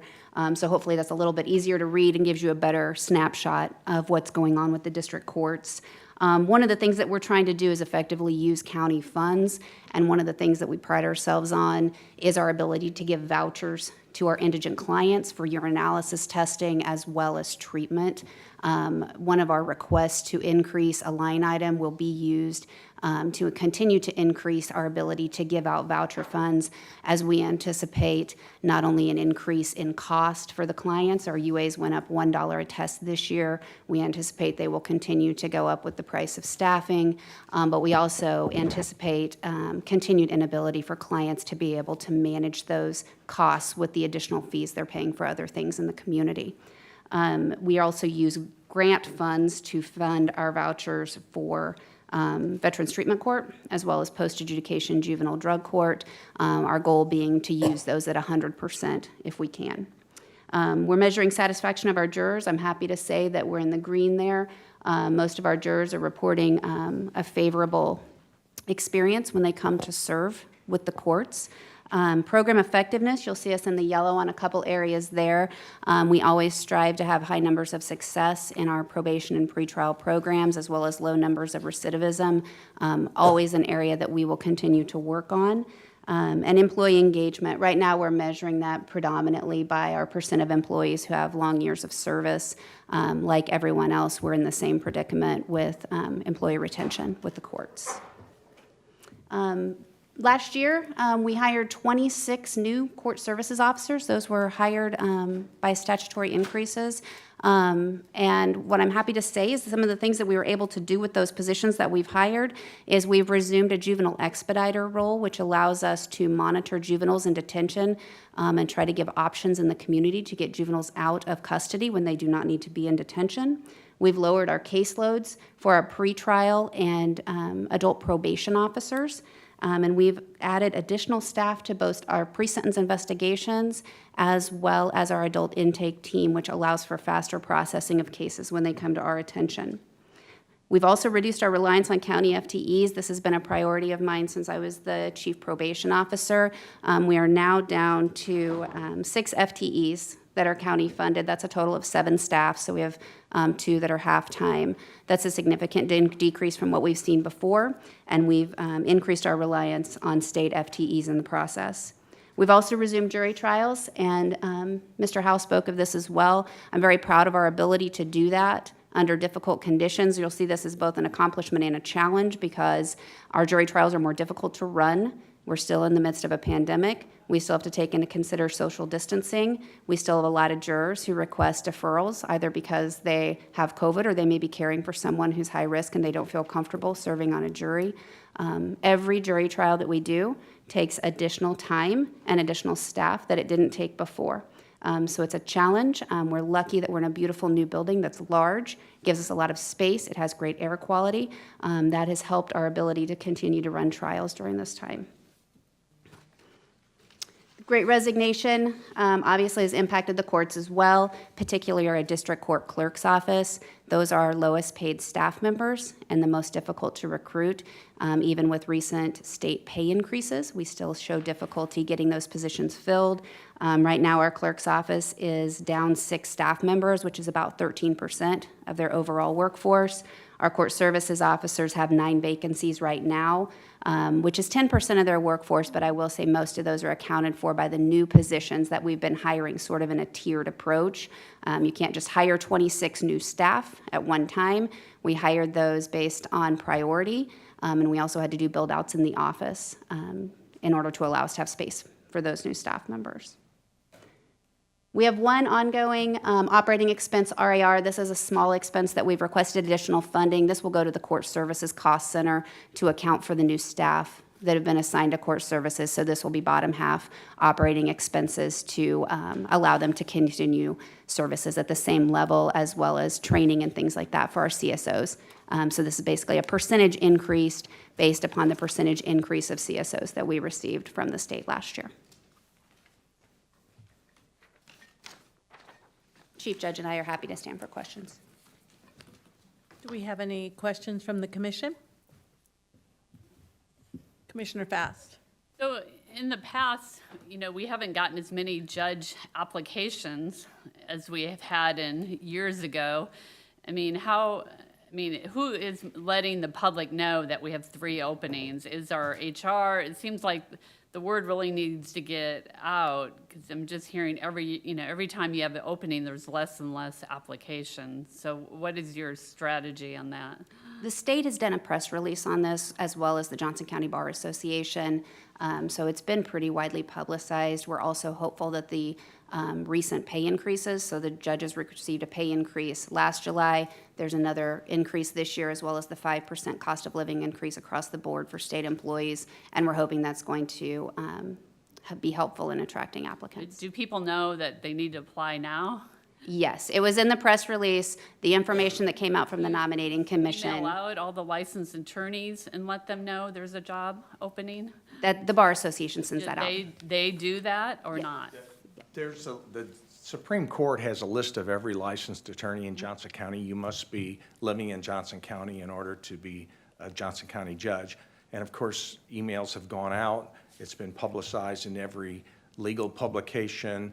It's been the topic of every meeting I've been to. Well, no, that's good. It's just, that it used to be, Yeah, but and this is a problem across the state. Yeah. There have been vacancies in other counties, and a handful of people have applied, and not always the best qualified handful of people to be a district court judge. So I'm assuming the judicial branch is having the same problem as the rest of the business community, is trying to attract qualified candidates. Sorry to butt in there, sorry about that. Commissioner Ashcraft. Oh, thank you, Madam Chair. Well, Ms. Brewer, you've preempted my opportunity to compliment you on your efforts, so I'll just go into a couple of questions, if I may. On your employee engagement scorecard, has the county ever suggested or made available to you the engagement survey that they use for other departments? Because that might be a valuable measure and the one you have is a step in the right direction, but I just wanted to mention that as a possible resource. Is that something that's... Yes, we've had that option in the past. The problem we've run into in the past will be less of a problem now because we don't have as many county FTEs, is there was always a question about how do I fill this out? Do I answer these questions? Because the questions are asked specifically about county benefits and county programs and things like that. And so then the state employees find it difficult to answer those. Several years ago when we went through a strategic planning process with the National Center for State Courts, we had an employee survey that we sent out that was specifically for district court employees, and that's probably a better measure. It's dated now, and we would need to re-up that, but I think that would probably be a better measure for our court employees than the county survey. What little I know of that particular measure, you're probably right, though, in terms of getting a more extensive review. The second observation is under your financial stability, you talked about the vouchers. Have you thought about potentially any outcome measures in terms of the impact that those vouchers might have on, you don't call them customers, but clients? I think what we could probably do is see if the vouchers increase success by reducing technical violations of supervision. I mean, that would be the best measure, would say, are we decreasing technical violations, meaning someone's failing to show for your analysis testing because they don't have the money? Well, if we can overcome that, that is the goal of having these voucher funds, is to reduce our technical violators. Very good, thank you. Commissioner O'Hara? Thank you. So what measures have you put in place in the district court clerk's office to make sure that we don't have this repeat of the embezzlement issue that we are just getting over? That I believe it was $1.3 million that was embezzled from 2010 to 2017. So what have we put in place to ensure that that doesn't happen again? I'll give you an answer, and Chief Judge may want to speak to this as well.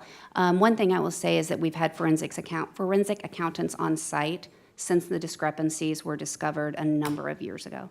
Our forensic accountants continue to be on site regularly monitoring what is happening in the clerk's office. Additionally, I think as the board knows, we're going to be moving to a centralized payment and accounting and case management center with Odyssey, which will put the auditing and the accounting in the hands of the state as a statewide effort. Thank you. Do we have any more questions? Thank you. Thank you. Madam Chair. I'm sorry, excuse me. If I may, I'd just like to take this opportunity as the liaison from the county manager's office to the district courts to extend my thanks to the court and specifically to the district court administrator. Not to overlook Chief Judge there. A pleasure to work with. That's why she's in front of me. But I hope your attention is drawn to slide 14 to see the decrease in the district court's local tax support and the dramatic decrease in county resources committed in terms of FTE. As Laura said, since she's been the chief probation officer until her role, she's done a fantastic job and been a wonderful partner in working with me to effectuate those changes. So I just want to say thank you and recognize her for her good work. Thanks, Maury. Thank you. Thank you, Mr. Thompson.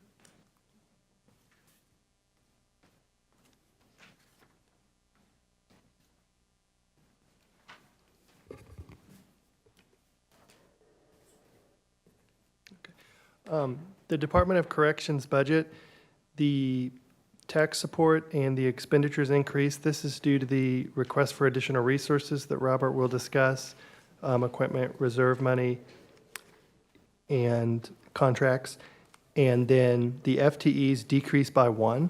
That's because 2 FTEs were utilized for a Deputy Director of Field Services. And I'll let Robert discuss performance measures now.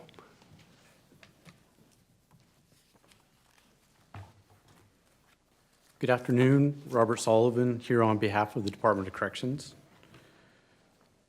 So with regards to our organizational scorecard, I'd really like to highlight two different things that popped out from last year's scorecard.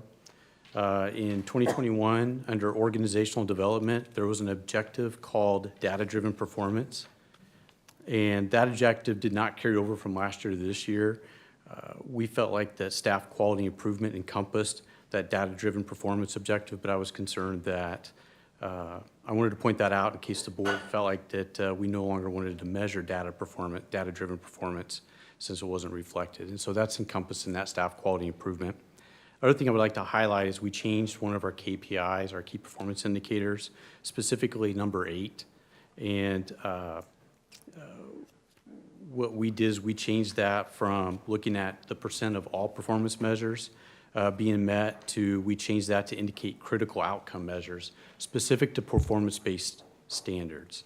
Performance-based standards, we refer to that as PBS, holds facilities accountable through reporting and analysis of data and allows us the opportunity to provide that continuous quality improvement and make sure that we're providing a safe facility and trying to be more effective. Additionally, it enables us to compare our detention center to 46 other detention centers located in 33 different states. And so it allows us to kind of gauge how we're doing compared to similarly situated detention centers across the nation.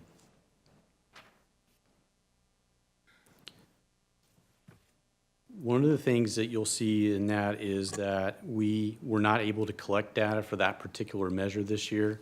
That data was not finalized in time for the budget, but we did get a little over a week ago an email from our performance-based standards coach who informed us that the highest ranked detention center in the country for all outcome measures is at 89%, and our juvenile detention center right now is sitting at 81%. And then the national average for critical outcomes is at 76%, and very pleased to report that we're at 93.75. And so we've only been doing the performance-based standards for a short period of time, and so just very pleased to report out on that and look forward to being able to include this type of numbers in our budget KPIs next year.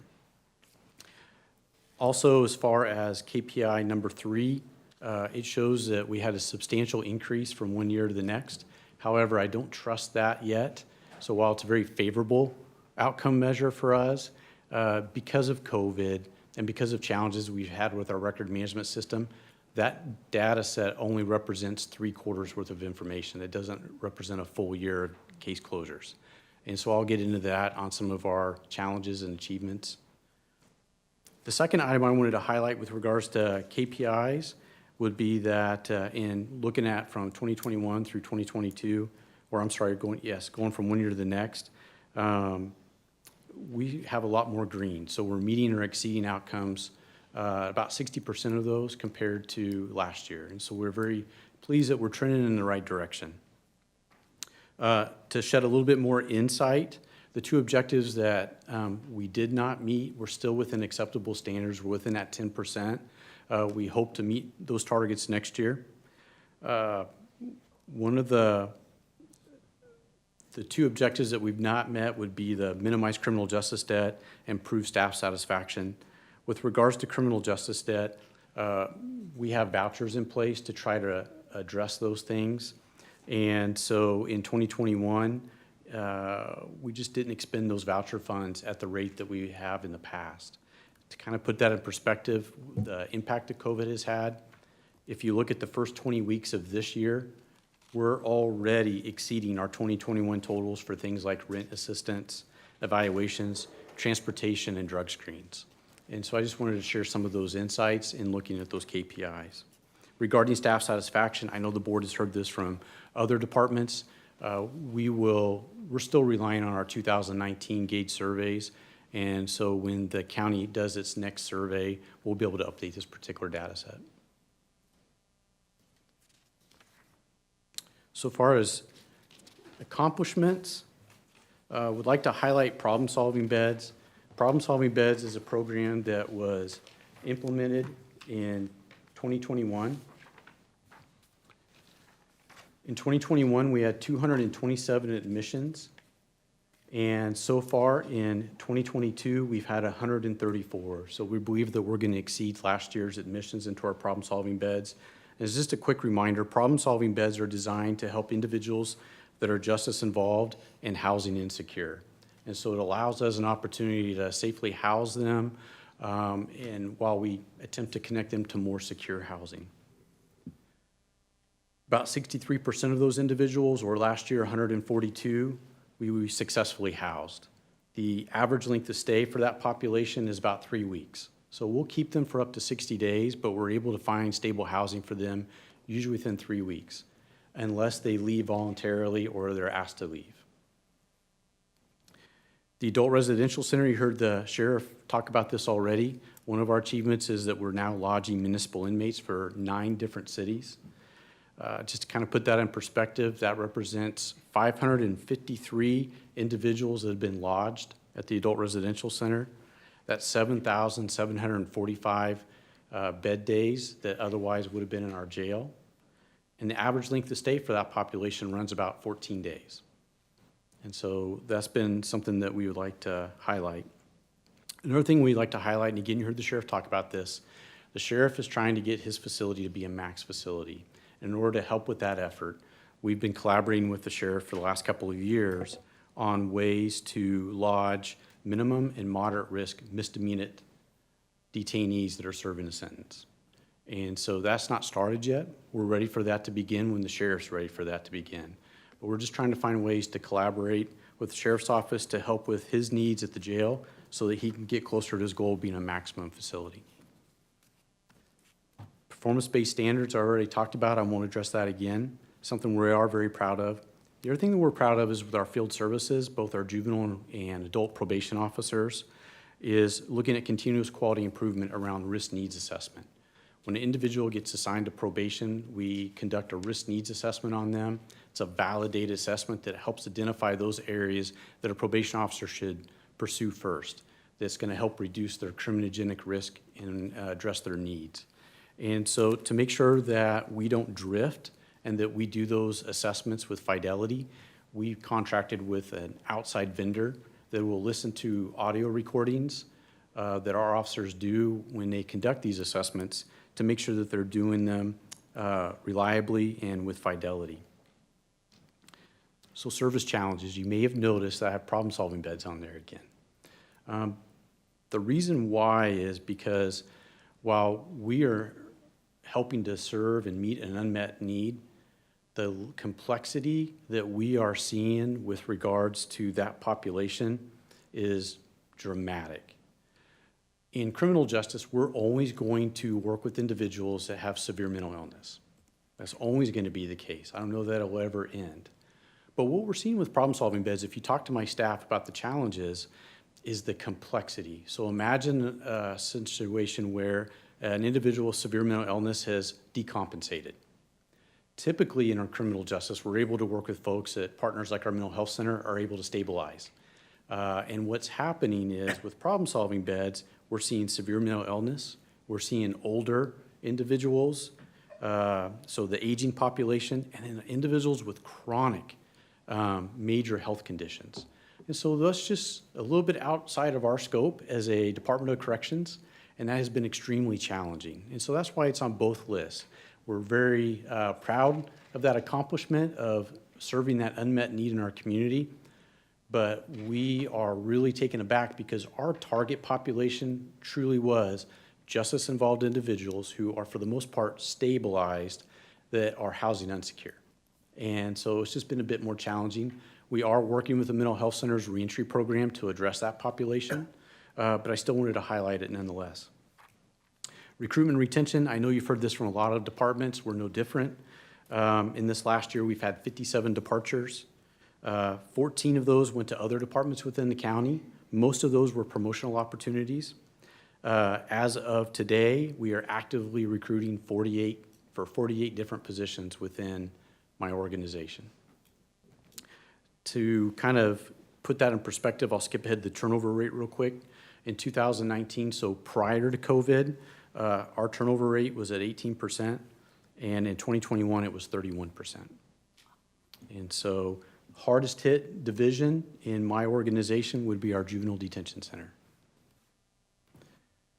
So I'll back up again to juvenile restoration. So Juvenile Restoration Center, it goes by different names. Juvenile Crisis Intervention Center, Juvenile Restoration Center has a little bit more broader services. And then I've also heard it referred to as rapid response centers. But when law enforcement brings a child to juvenile intake and assessment, there's certain things that we're statutorily required to do to serve that population. And most of the time we're able to meet those needs. But for an ever-increasing number of individuals, things need to take place first that takes a police officer off the street.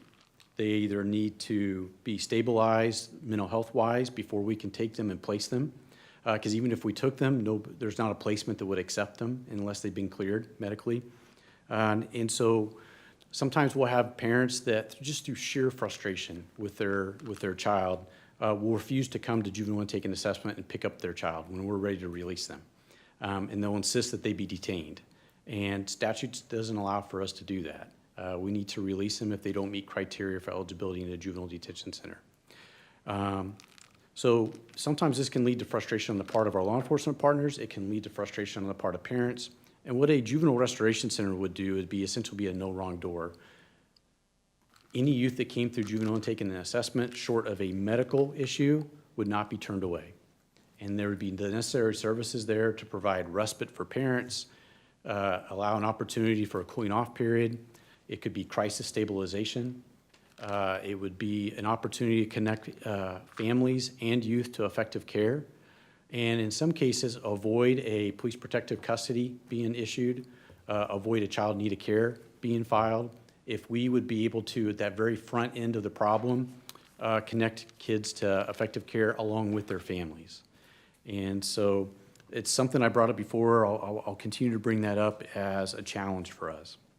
And then lastly, as far as challenges, I've talked about this last year. Kansas Department of Corrections adopted a new record management system to replace multiple record management systems that we've used for juvenile adult populations in the past. And so there's been lots of challenges with Athena. We have high hopes. It's a Microsoft product. We are certain that one of these days, this will be a very good record management system. But to the point that I made that I only had 3/4 worth of data to report on adult case closures, that would be an example of some of the challenges. You have some data that's in legacy systems, other data is in Athena system, and right now Athena is not able to extract data. So we can input data, they can safely warehouse that data, we just can't pull that data back out in a useful way right now.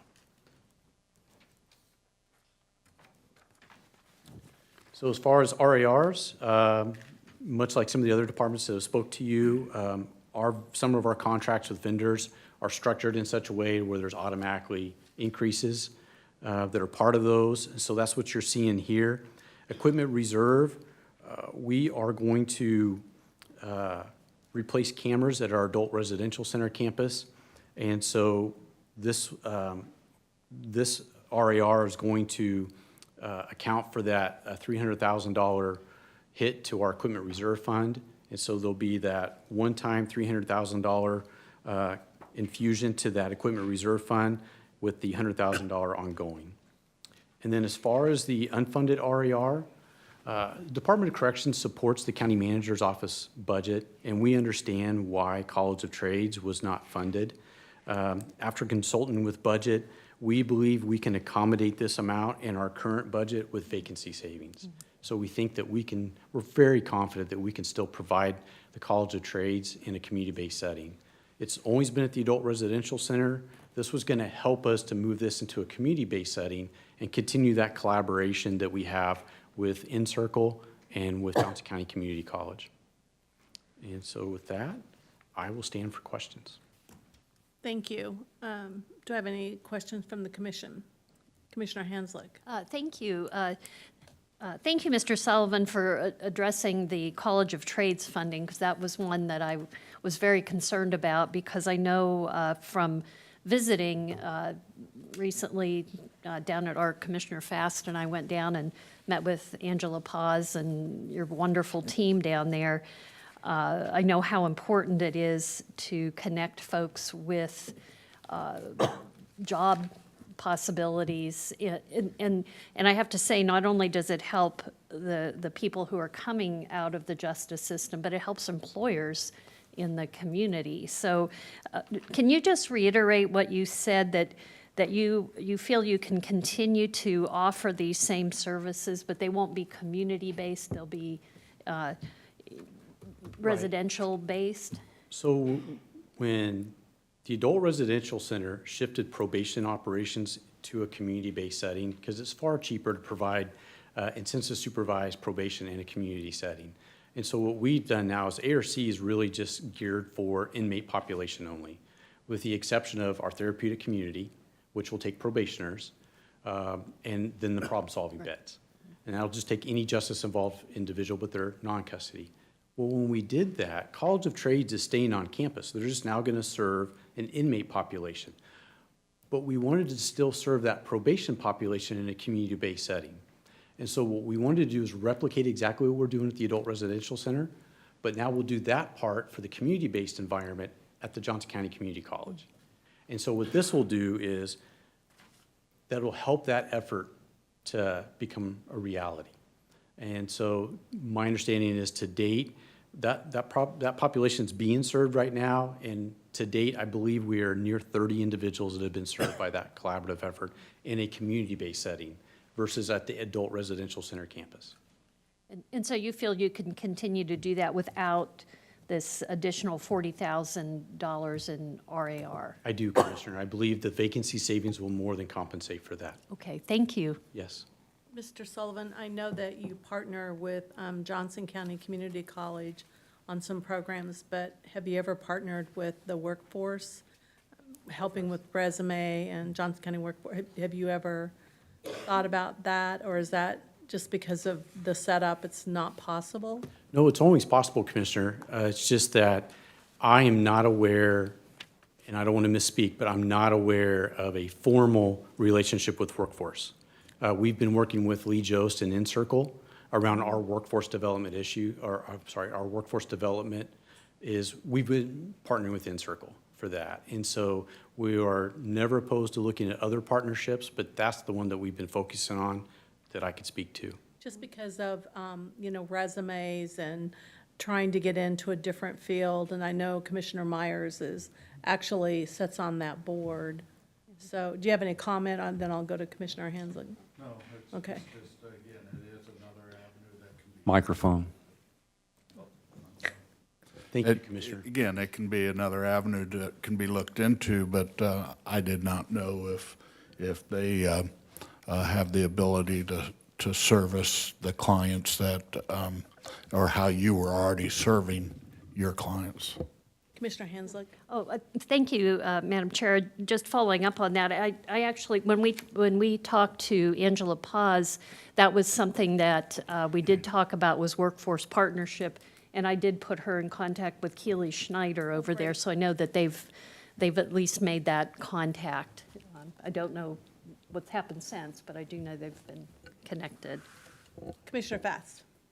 Yeah, on that Juvenile Restoration Center, so would that be like a one night, 2 night? It'd be more like a residential, or I guess not, trying to look at what you're saying compared to a crisis stabilization center, which is very much like a mini emergency ER with 24-hour care. So, Commissioner, back in 2018, we really took a run at a juvenile crisis intervention center. And the money that was available at that time, we had worked very closely with our cities so that we could look at a braided funding approach with that would involve our cities contributing local county tax support in addition to the state dollars that were going to be part of that. And at some point, we just decided to withdraw for a couple of different reasons. The length of time that it was taking for the state to decide on how to allocate those funds. The other thing was the regulations, at that time at least, were more stringent than a psychiatric residential treatment center. And so that was a huge cost driver for us. And then we also, the legislation that was passed at the time, the verbiage on that is really centered around, to my recollection, severe mental illness. And so I know that corrections and the district attorney's office and our mental health center at that time before COVID was looking at getting legislative wording changed to expand that potential target population from mental health crisis to behavioral health crisis, so that we could serve a broader number of kids in that type of a facility. So from that point in time, we then kind of shifted from how can we still meet the needs of our partners, and so we shifted more from crisis stabilization more to the restoration center. So more along the lines of the example that I provided for you. And then your other part of your question is how long they can stay there. I know when we were initially talking to the licensing partners, we would probably be licensed, at least at that time, as a residential facility, and that would be up to 30 days. But I think that we would really like to be able to get kids connected to services and stabilized within 72 hours or less. That would be ideal. So across from the juvenile detention center, we had that inpatient youth residential for addictions, and I thought that moved, or is there still youth in there? No, that would be the place that we would recommend that such a juvenile restoration center be. So that's empty right now? That's correct. Is that they moved to one of the other mental health? Yes, they relocated to a facility in Shawnee. The regulatory end of this has been my concern all along. I mean, Wichita, it's a year and a half, and they still haven't gotten their crisis stabilization center open. I mean, so, you know, and it took years for the KCK RSI to be able to serve involuntary. I mean, and so who licensed like a restoration center? Would that be KDADs? When you're saying licensing, I mean, where are these licensed out of? I believe that that would be KDADs. Commissioner Ashcraft? You can say mister if you want. I'm sorry. No, that's all right. I think it's because it's so hot in here. I don't know why I'm so warm. Thank you, Madam Chair. Mr. Sullivan, thank you for your presentation. A couple of particular questions. On the critical outcome measures, your target is a little bit under 74%, but I thought you'd indicated that your metric compared to most of the nationals were, you said 81% and almost 94%. So you're far exceeding that. So why is your goal, if I'm misinterpreting what you said, your goal seems to be significantly less than what you're currently performing? No, that's a great point, Commissioner. When these were written, we didn't have any numbers yet. So while they've still not been finalized in their preliminary numbers, yes, we far exceeded our own expectations. Okay, that's a good answer. On the minimal criminal justice debt, I don't know if you were privy to the conversation we had with Ms. Brewer a few minutes ago about the vouchers and any opportunity you would have to maybe look at the outcomes that those vouchers are exercising rather than just the expensing of those vouchers, I think might be more meaningful, at least from this seat it would be. So I just offer that as an observation.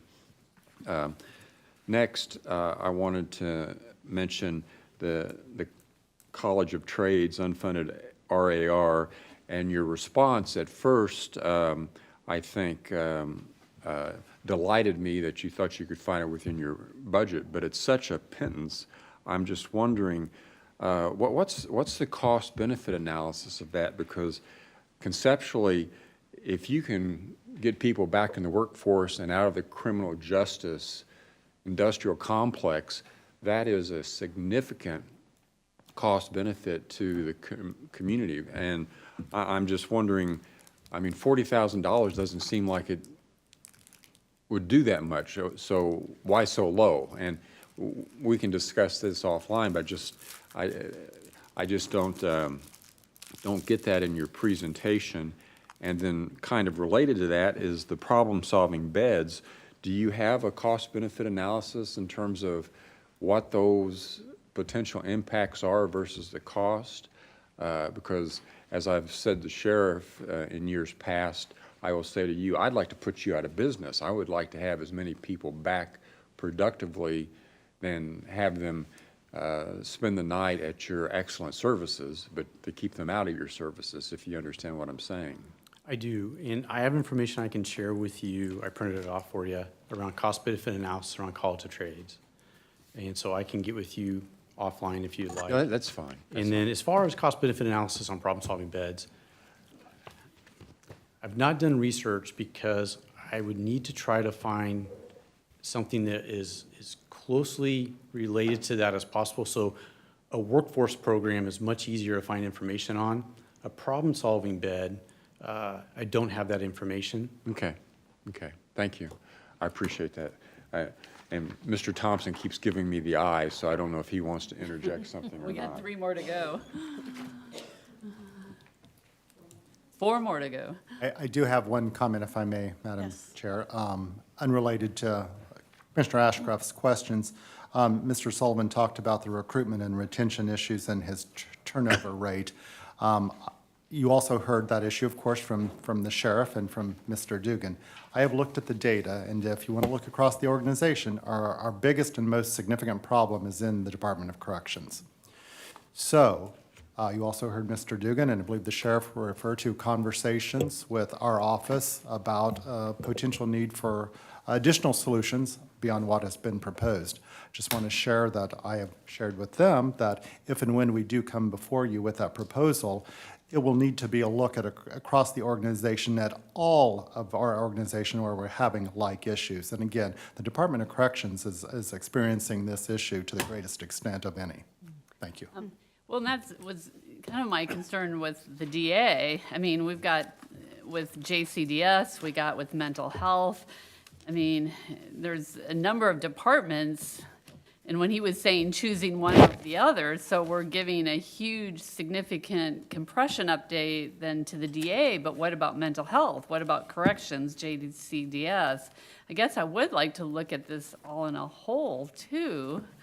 Well, thank you. And not to get too philosophical here, but that is the job of the county manager, has a responsibility to look across the whole organization and propose solutions that address the whole of the organization. I fully understand and support department directors also have a responsibility to advocate for their needs. So there are some competing desires at times. And again, we've got it's the job of the policymakers then to sort that out and make the judgments that are best for the whole.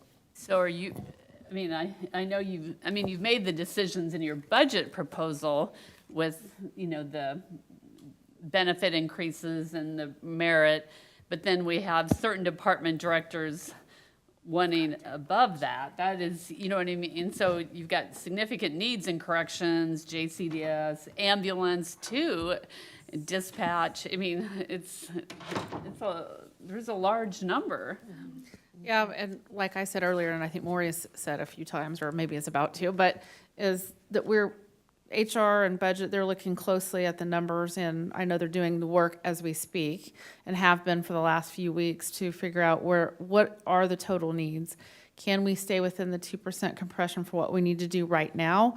And I'm not sure we can. So we may be asking for more for especially the priority departments that have a higher turnover. But that's being evaluated now, and I'll let Maury expand on that. Yeah, no, the only thing that I would add to that, Penny, is timing is an issue. Again, as the manager proposed, that 2% to address from compression, we were looking sometime in the fall. I don't know, quite frankly, that we can wait until the fall if we've got these sorts of vacancy numbers in corrections and perhaps in the sheriff's office as well. So you may be seeing us come before you, again, as the sheriff indicated, before then with another proposal really to address, as Scott has called it, continuity of government, when we've got some significant severe issues with retention in some areas of the organization. So, Mr. Thompson, we have less than 45 minutes before we lose the public, so should we just keep moving on? Commissioner Ashcraft needed a break, so I don't know if anybody else. Vice Chair, my closed captioner definitely needs a 5-minute break. Okay. And I So do too. how about I propose this? I visited with Mr. Davis, and you're able to be here next week. How about if we jump to the outside agencies? We've got 3 of those, and go to them next, so we get through them. If that's okay with the group. Okay, with that, we'll take a 5-minute break. Thank you.